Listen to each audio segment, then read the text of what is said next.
कि अब सदा झुकी बेमान कि सतगुरु स्वामी दीन बंधु के कि अब सदा झुकी बेमान कि हर दुखिया ना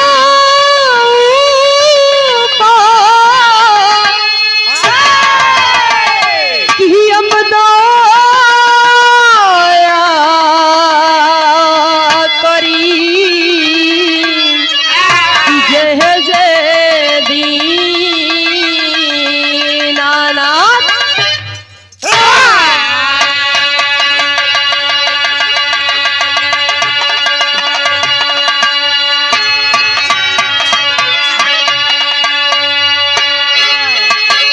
कि नमो नमो विंदेश्वरी और नमो नमो जगीदा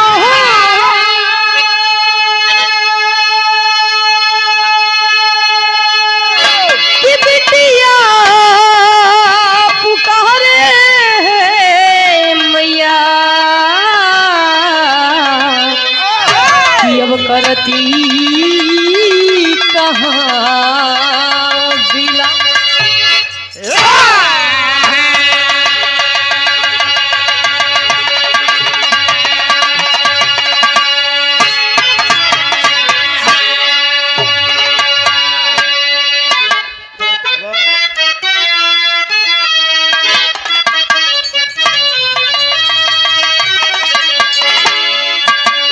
कि करे पूरी गौरम कि है करुणावतारम कि कर पूरी गौरम करुणावतारम संसार सारम भुजगेंद्रहारम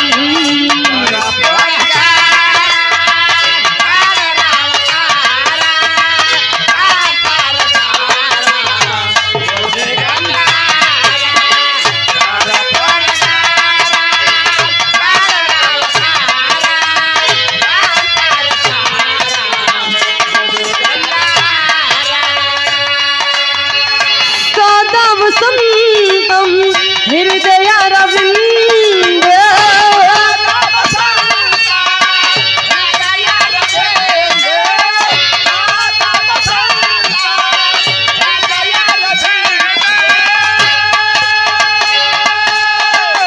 सदव संतम हृदय रविंदे भवम भवानी सहितम नमामि कर्पूरी गौरम करुणावतारम संसार सारम भुजगेंद्रहारम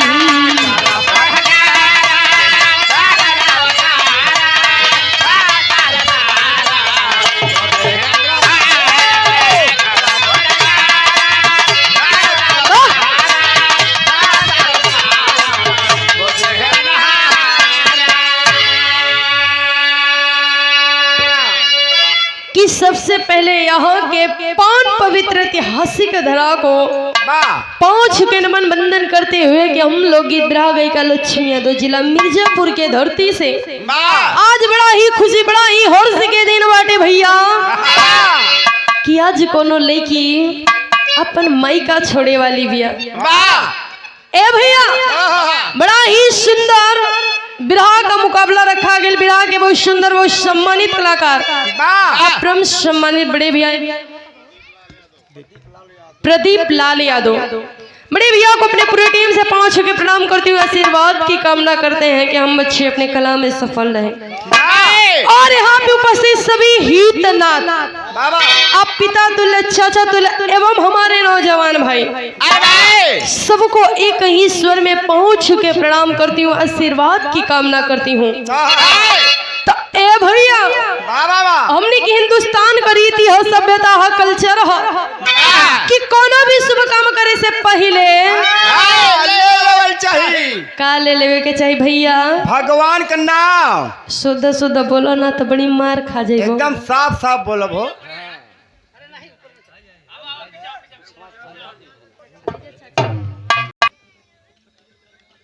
का कल्चर हो कि कोनो भी शुभ काम करे लोग माई लक्ष्मी और कुबेर जी कर चला वंदना करेला, कहला ए मैया हमके तना धन दे दो। कि दारू पी के नरदावा में खो लोटी मैया। हाँ मैं यही बदे तुझ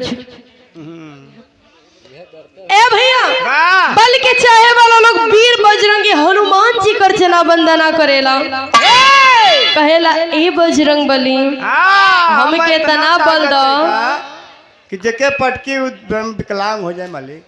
उससे पहले अपन शरीर दिखाओ गुरुजी। शरीर पे मत आओ, बांगे पे आओ। नहीं जे के जब पटके ना एक झापड़ दही तो खुदे गिर जाइबो। लेकिन ई बेटी ऊ माई के ऊ देवी के अर्चना वंदना करेली, जिक्र कृपा से आप लोगन के बीच में जवन गावत बानी ऊ माई से बतानी वंदना के लाइन सा भैया। तो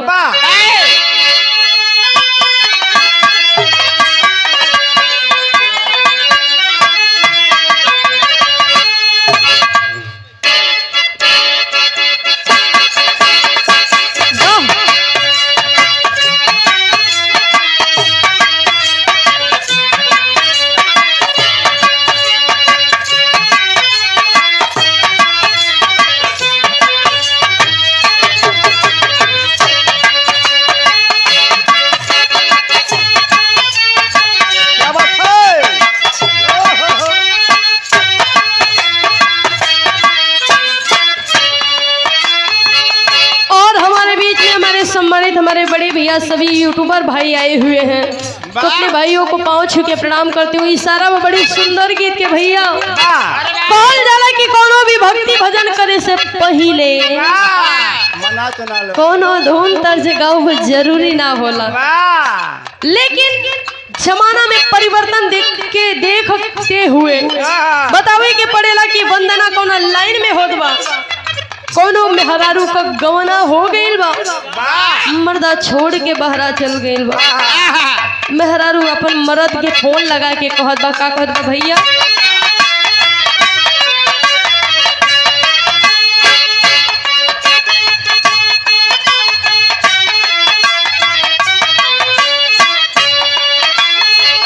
गहवना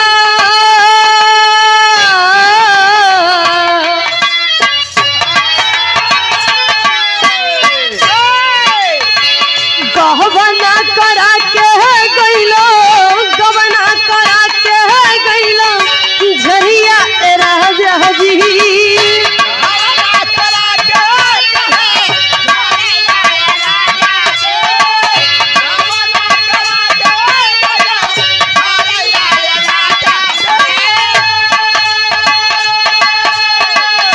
गवना करा के गइलो, गवना करा के गइलो झरिया राजा जी।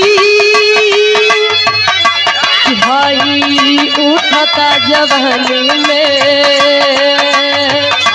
भाई उठता जवानी में लो हरिया राजा जी, उठता जवानी में।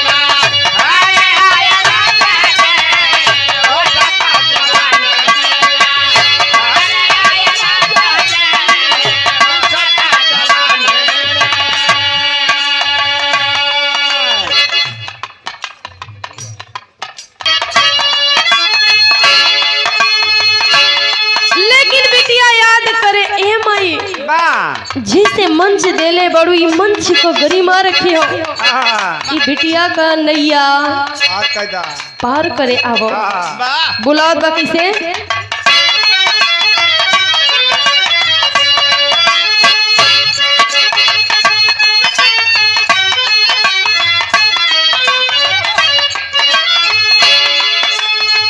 हरीश पे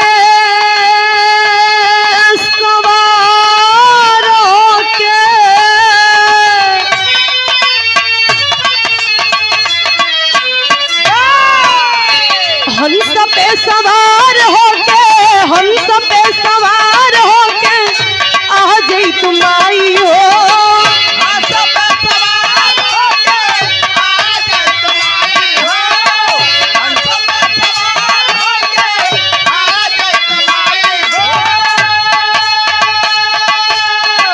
हंस पे सवार होके हंस पे सवार होके आ जाई तुम आई हो। होई बिटिया से गिटिया होई लक्ष्मी से गिटिया गवा जाई तुम आई हो। बिटिया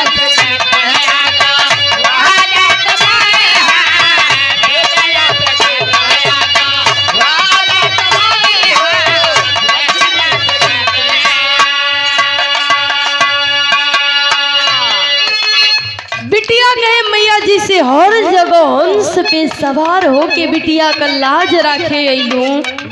वो सही इहो धरती पे आके बिटिया का नैया पार करो। बिटिया मंच के माध्यम से याद करत बा कैसे।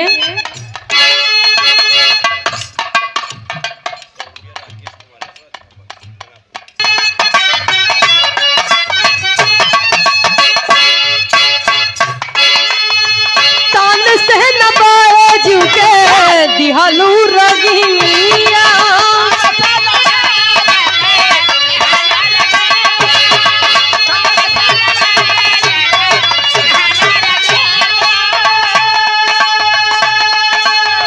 चमके सितार पूजे तो हरी चरनिया।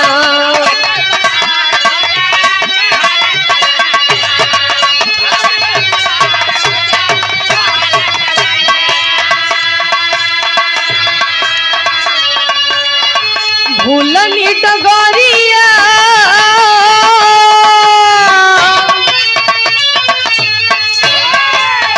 भूलनी डगरिया भूलनी डगरिया बता जी तुम आई हो।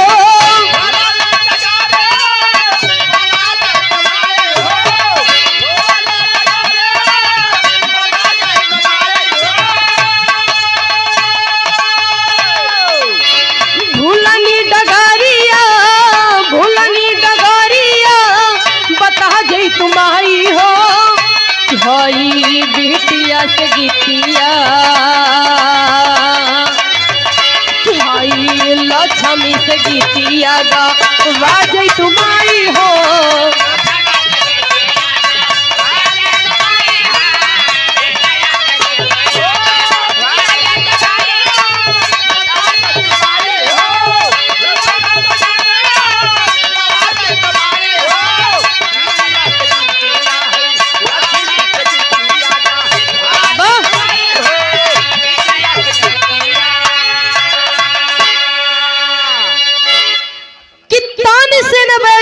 दिहलू रगिनिया अचम के सितार पूजे तो हरी चरनिया। कहल जाला के जेके गावे बोले के शहूर नारे ओकरा के बल बुद्धि दे के महान बनैलू। मर्द गइल बानी लेकिन उनकर नाम अमर हो गइल बा। लोग कहेला कि मैया का छत्र छाया ऐसन लोग के ऊपर भी रहे कि जे इतना मूर्ख रहे जो ना डाली पे बैठे कालिदास उहे डाल काटे। इतना बड़ा महामूर्ख रहलन लेकिन तोहरे छत्र छाया से मैया ऐसन ज्ञान मिलल कि उ लेखनी में तना नाम बनैलन। उनकर नाम इतिहास गावेला। मैया हमके इतना ना चाहिए, बस हमरे ऊपर इतना कृपा बनई हो कि हमारा भूल चूक जमन होखे ओकरा के संभार ली हो। ई बाबू भैया के बीच में और ना चाहिए। कैसे भैया?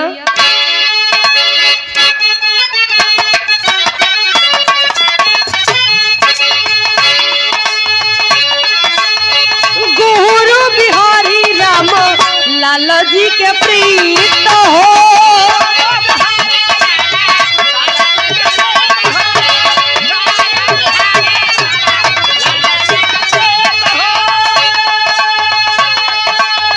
कवि शमसुद्दीन लिखे जननी के गीत हो।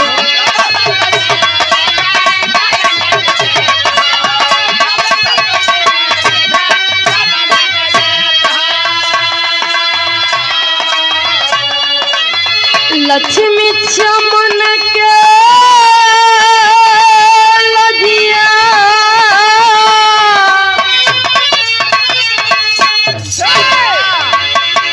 कि लक्ष्मी चमन के लजिया अरे बच्चा जी तुम आई हो कि हई बेटिया से गीतिया कि हई लक्ष्मी से गीतिया अरे गवा जई तुम आई हो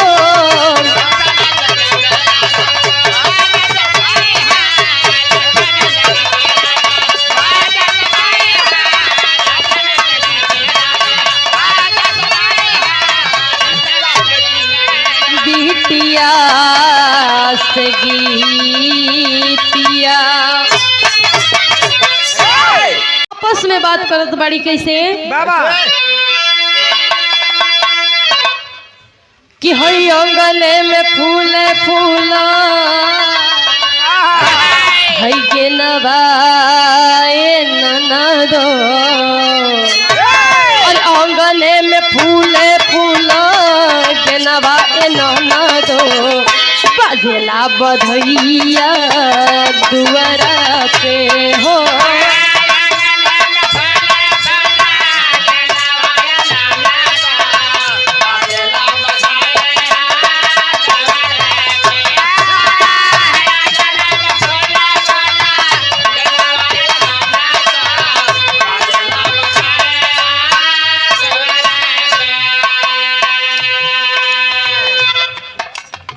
ए भैया लेकिन कहना बाबा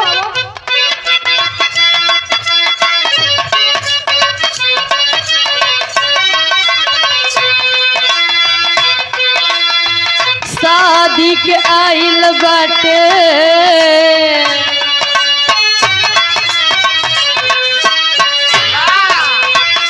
शादी के आइल बाटे बड़ा शुभ दिनवा शादी के आइल बाटे बड़ा शुभ दिनवा होला पूजनवा दुआरा पर हो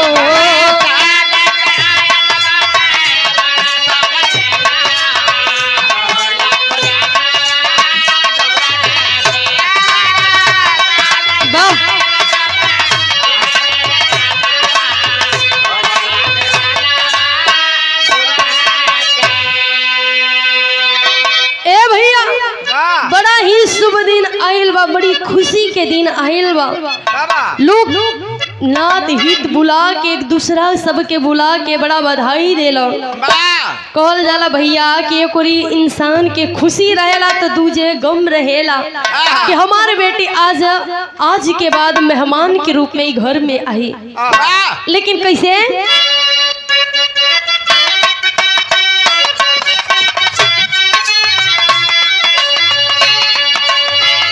आई है बारात सब कर खुश बाटे मनवा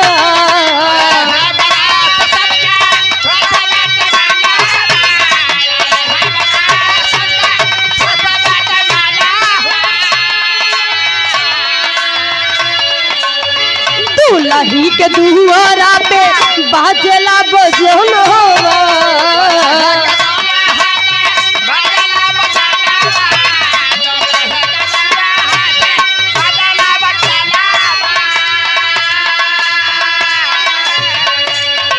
टीका लगा के बहिनी पूजली चरनिया टीका लगा के बहिनी पूजली चरनिया होला पूजनवा दुआरा पर हो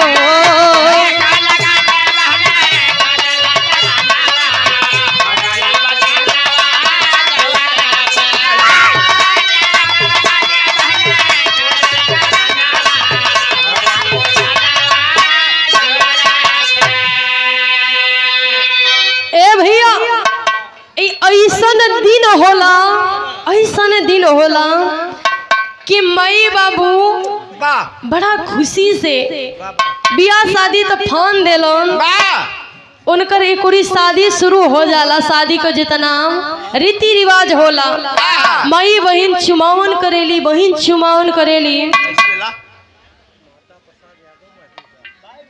बैठे हो लगेला हो रहतिया,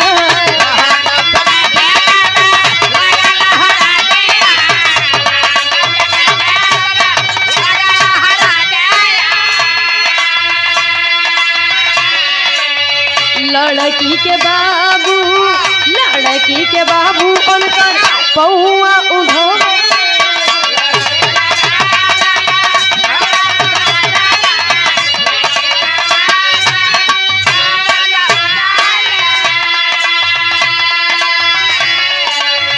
बाबूजी के दिलावा के पूरा भई सपनावा, बाबूजी के दिलावा का पूरा भई सपनावा, होला पूजनवा दुआरा पर।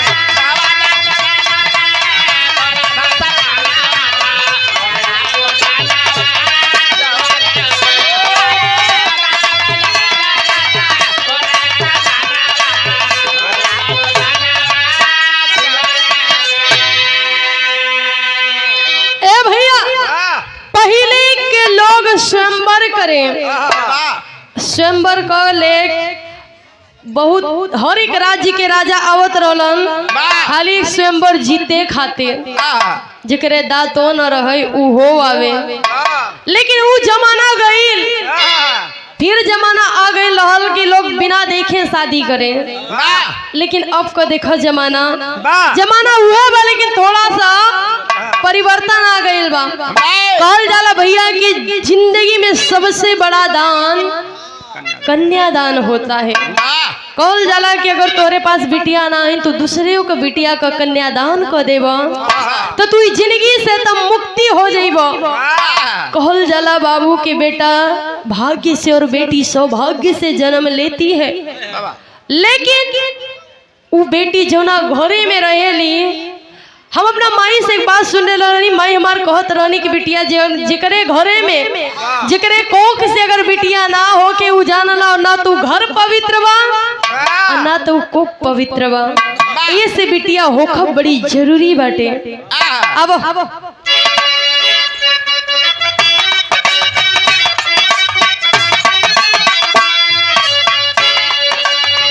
बड़े भाग आवेला नातेदार महनवा,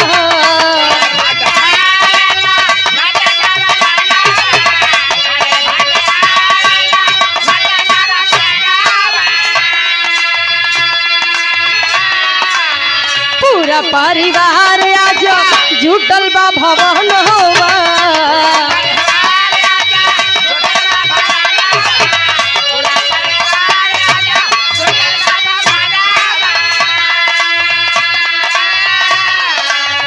इतना तो जुटल बाटे,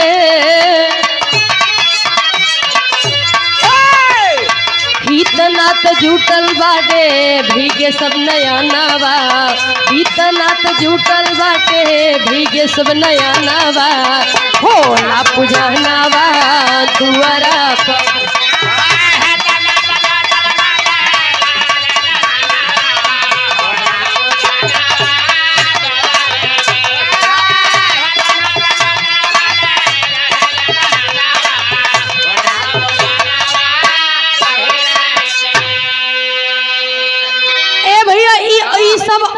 ऐसन परंपरा हो कि लोग दूर के तनो रहे, अपन भाई बाबू माई बहन भाई कितनो दूर होके, लेकिन जौना दिन ई घड़ी शुभ दिन सुनेलन सब दूर दूर से आवेलन। वो दोनों जोड़ा के बधाई देवे खातिर पूरी नात रिश्तेदार। ए बाबू ओ दिन एक बाप का दिल का अरमान पूरा हो जाला।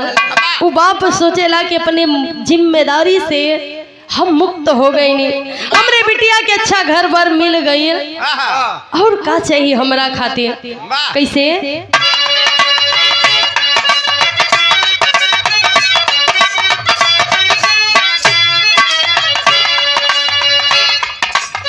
हंसी खसी रोब लोग शादिया रचावे,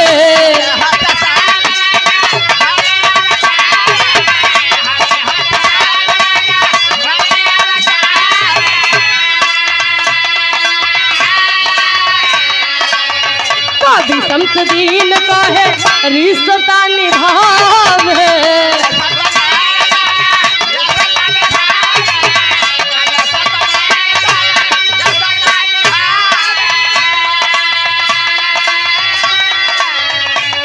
कि लक्ष्मी चमन के बाटे